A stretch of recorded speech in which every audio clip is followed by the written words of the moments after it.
क्या लौटा पाओगे उतना धन लौटाना पड़ा तो एक बात बता दूं तुम लोगों को, कुछ नहीं बचेगा। तुम लोगों के पास कुछ नहीं बचेगा। धार्मिक वीडियो सबसे पहले देखने के लिए हमारे चैनल को सब्सक्राइब करें और बेल आइकन दबाएं।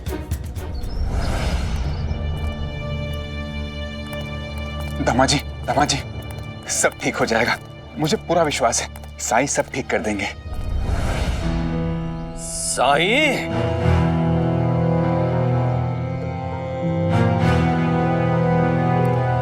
क्या कहा आपने? साईं? उस साईं के कारण आपके होने वाले दामाद को फांसी हो सकती है, और अब भी आप उस पर विश्वास कर रहे हैं? और सुनिए, आपके दामाद को उसने नहीं, मैंने बचाया है, मैंने। ये तुम्हारे होने वाले ससुर साईं के अंधे भक्तों में से एक है। इन्हें दोष देने से क्या लाभ? ऐसे भोले जिनके अंदर साहस नहीं है, ऐसे लोग उसके बातों में आ जाते हैं। छोड़ो, ये तुम्हारी पारिवारिक समस्या है, उसका क्या करना है तुम जानो। अगर इस जांच को सत्यता और निष्पक्षता के साथ पूरी करना चाहते हो तो मेरे घर के दरवाजे तुम्हारे लिए हमेशा खुले मिलेंगे।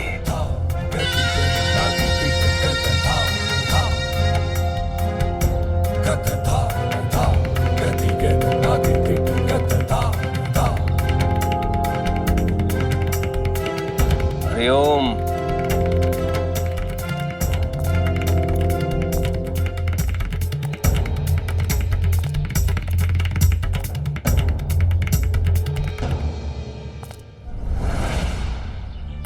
दामाजी, मैं साईं को बहुत अच्छी तरह से जानता हूं। उन पे संदेह कर कर आपको कुछ भी प्राप्त नहीं होगा।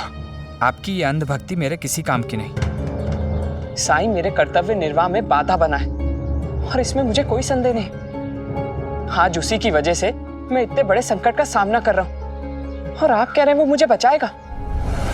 बचाने वाले तो कुलकर्णी सरकार है।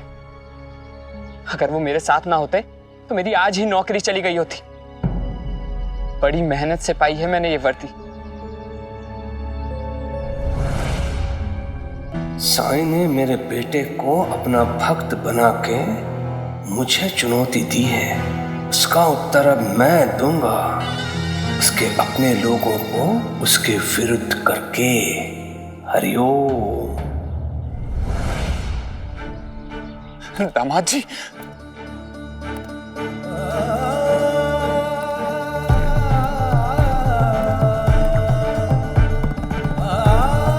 हरिओम।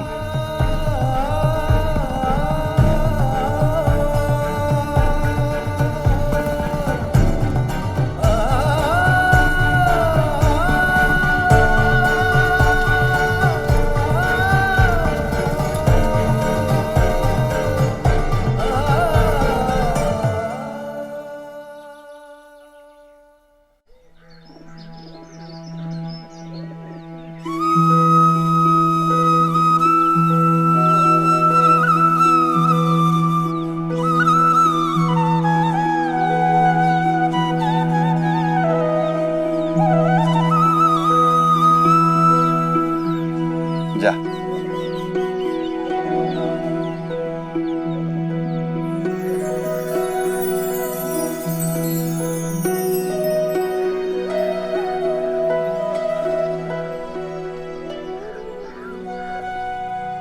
साईं, आप उस बछड़े को ऐसे क्यों देख रहे हैं?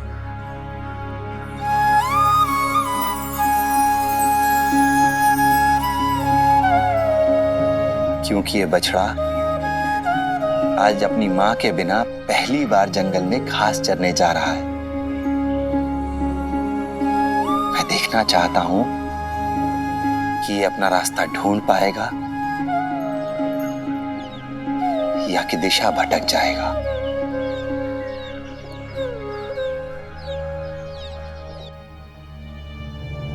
पता नहीं क्या हुआ होगा। अब तक तो उन्हें पुलिस मुख्यालय से लौट आना चाहिए था।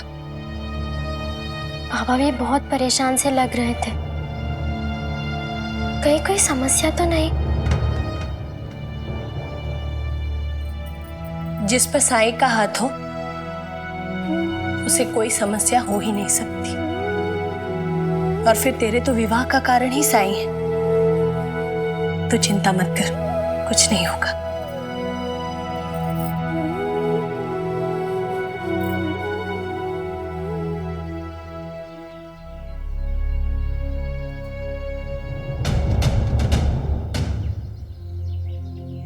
इस समस्या से बाहर निकलने का समाधान बताओ विष्णु। जीवा पर नहीं तुम उस पर जांच केंद्रित करो जिसकी सहायता से असामाजिक तत्वों को प्रोत्साहन मिलता है। जीवा को नहीं तुम उसे पकड़ो जो हमेशा व्यवस्था के विरुद्ध काम करता है, और वो है साई।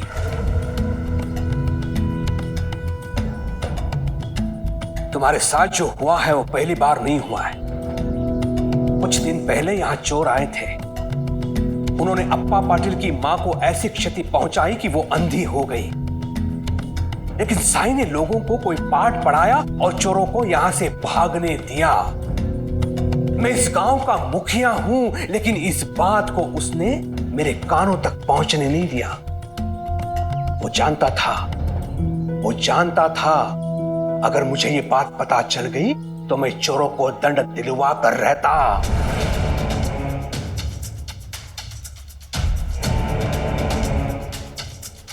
सोचने वाली बात यह है विष्णु कि साई ऐसे लोगों का समर्थक क्यों है।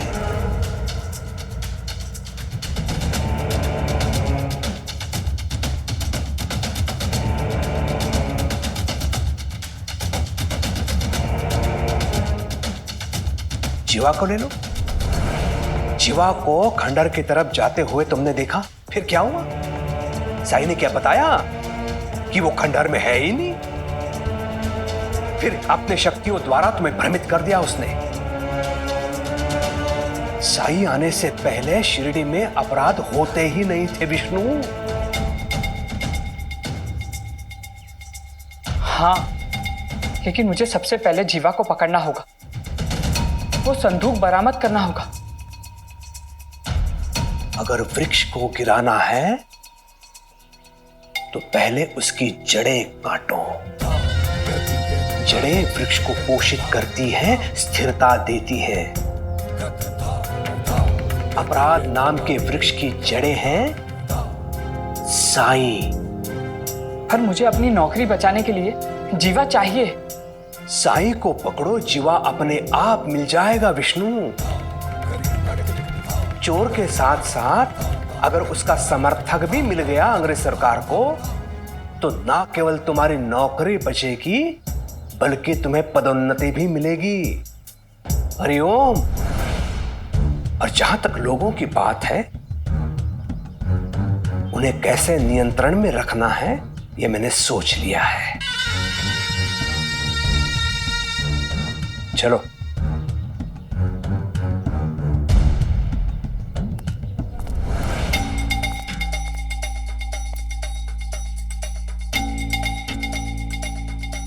हरिओम।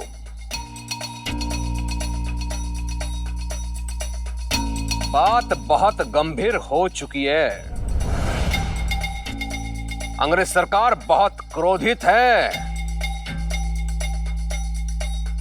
कोष की चोरी शिरडी से हुई है, इसलिए उनका यह कहना है कि यदि कोष नहीं मिला तो उसका भुगतान शिरडी को करना पड़ेगा। क्या लौटा पाओगे उतना धन? उतना धन लौटाना पड़ा तो एक बात बता दूं तुम लोगों को, कुछ नहीं बचेगा। तुम लोगों के पास कुछ नहीं बचेगा। अगर कोई कोष का भुगतान नहीं करना चाहता है तो एक ही विकल्प है, विष्णु की सहायता करो जीवा को पकड़ने के लिए।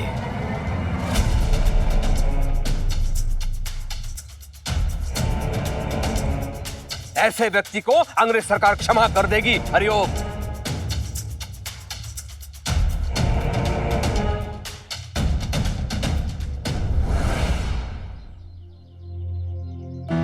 केवल 15 दिन, केवल 15 दिन है तुम लोगों के पास।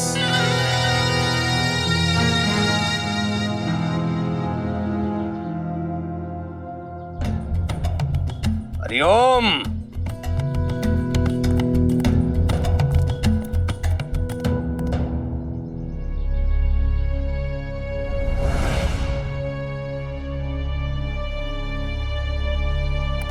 विष्णु,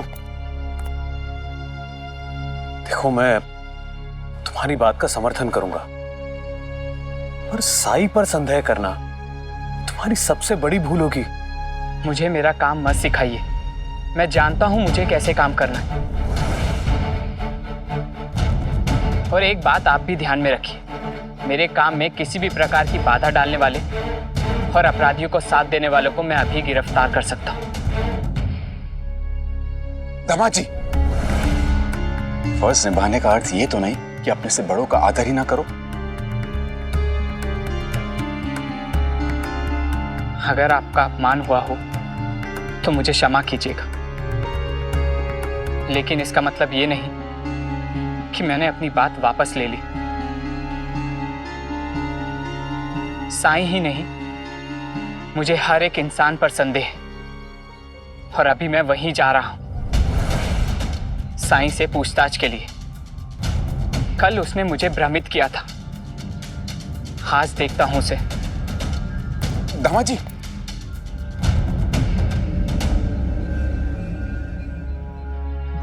चिंता मत कीजिए मालसापति जी, अगर कोई भी साई के पास जा रहा है किसी भी कारण से, इसका मतलब है कि उसे सही राह दिख रही है।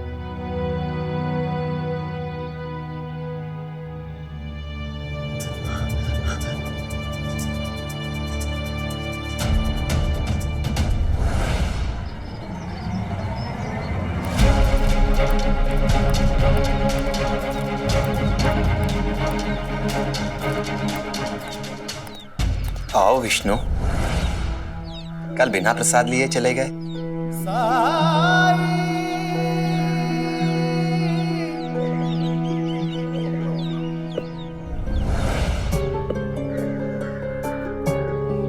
दामाद जी, दामाद जी, आप मेरी बात मानिए।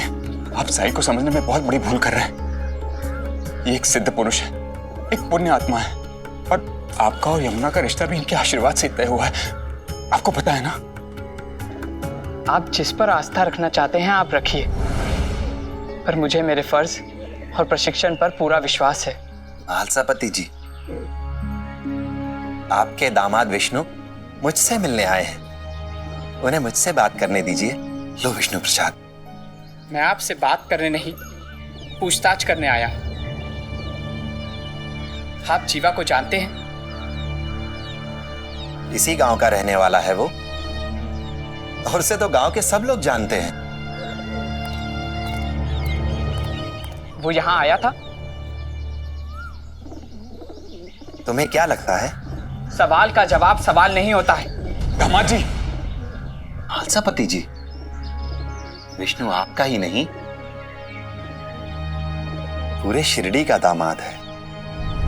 यहाँ के कुछ लोग ये भी कहते हैं कि आप कुछ समय के लिए शिरडी से गायब थे और फिर साधु बनकर लौटे, पर मुझे तो यहाँ पर कोई भगवान की मूर्ति नजर नहीं आ रही। अगर ईश्वर दिखाई ना दे तो इसका मतलब ये तो नहीं कि ईश्वर है ही नहीं।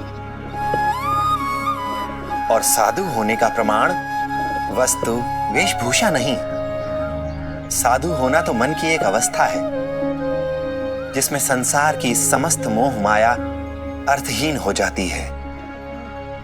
प्रवचन हो गया हो तो आप अपना परिचय दीजिए, कौन हैं आप? मानो तो सब कुछ, ना मानो तो कुछ भी नहीं। शिरडी में आने से पहले आप कहाँ थे?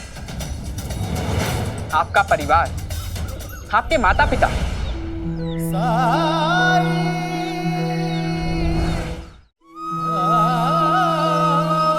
हमेशा से यही था, यही हूं और यही रहूंगा। इस ब्रह्मांड में पृथ्वी, जल, अग्नि, आकाश और वायु, इन्हीं 5 भूतों से मेरा शरीर भी बना है, जिससे तुम्हारा। पहेलियां बुझाकर मेरा समय बर्बाद कर रहे हैं आप। साधु हैं और सच बोलने से डर रहे हैं। सच बोलना आसान होता है विष्णु, लेकिन सच को पहचानना, सच को स्वीकार करना और सच को समझना थोड़ा मुश्किल। तो आप ये कह रहे हैं मैं अपना काम करना नहीं जानता? जिसे अक्सर लोग अपना विश्वास समझते हैं, वो हमारा विवेक नहीं, हमारा अहंकार निकलता है। और आप कुछ ना भी बताएं, फिर भी मैं आपके बारे में सब कुछ जानता हूं। आप चोर, डाकू, बागी, ऐसे हर असामाजिक तत्व आपके यहाँ शरण पाते हैं। अंग्रेज सरकार को सूचना देने की जरूरत है, उसके बाद आपको सीधे काला पानी। सारे प्रवचन भूल जाएंगे आप। विष्णु!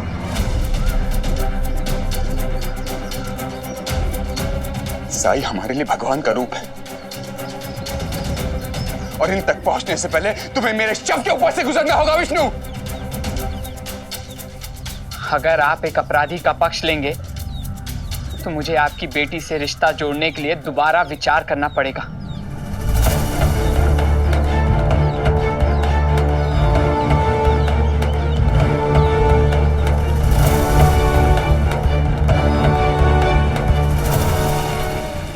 महालसापति जी,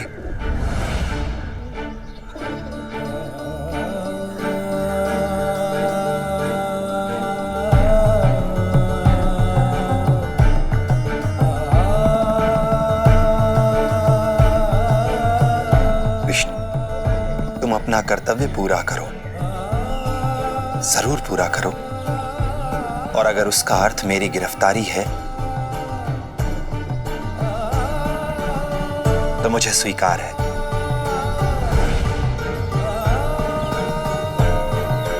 लेकिन तुम्हें मुझसे जो भी शिकायत है, पहले उसका प्रमाण ला दो। प्रमाण है तुम्हारे पास?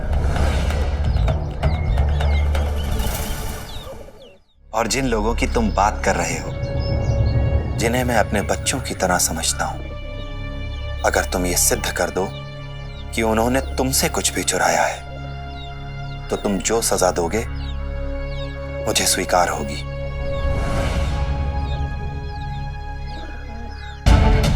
आऊंगा, प्रमाण लेकर आऊंगा, और सबके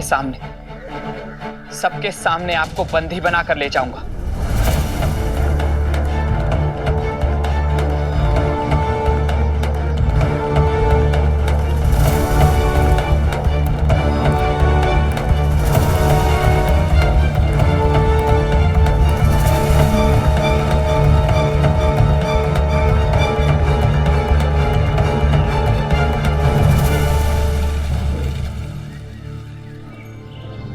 साई ये नादान है, आप इसे माफ कर दीजिए। मैं समझाऊंगा उसे। महालसापति जी, हमारे कर्म ही हमारी पाठशाला है। इस पाठशाला में कुछ अपनी भूल से सीखते हैं और कुछ दूसरों की भूल से सीखते हैं, और कभी कभी परिस्थितियां हमें सिखाने के लिए कठिन पाठ भी पढ़ाती हैं।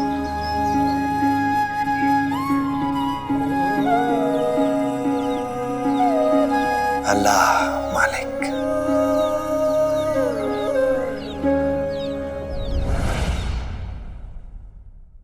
ये आई ने भेजा है दामाद जी के लिए।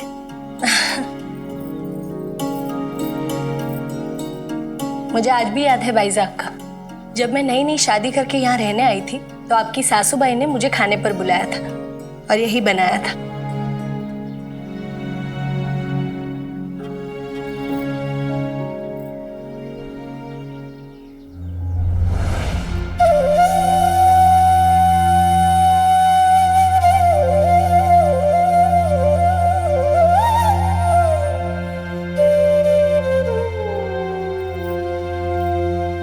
दामाद जी नहीं आए?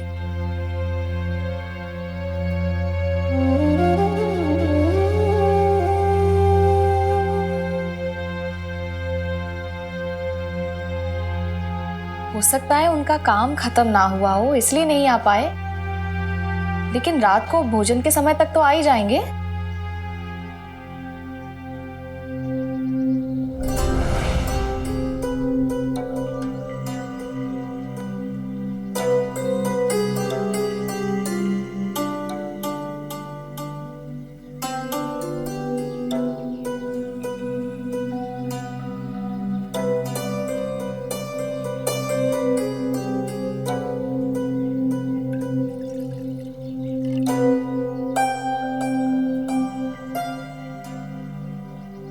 पापा, सब कुछ ठीक तो है ना?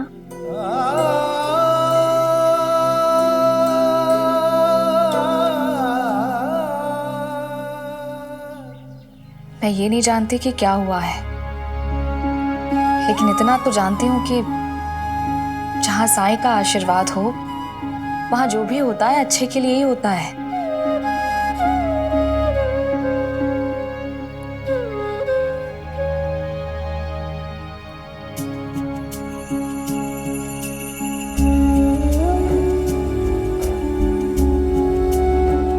उसी विश्वास की तो शक्ति है भाईजान का, जो मैं आज खड़ा हूं।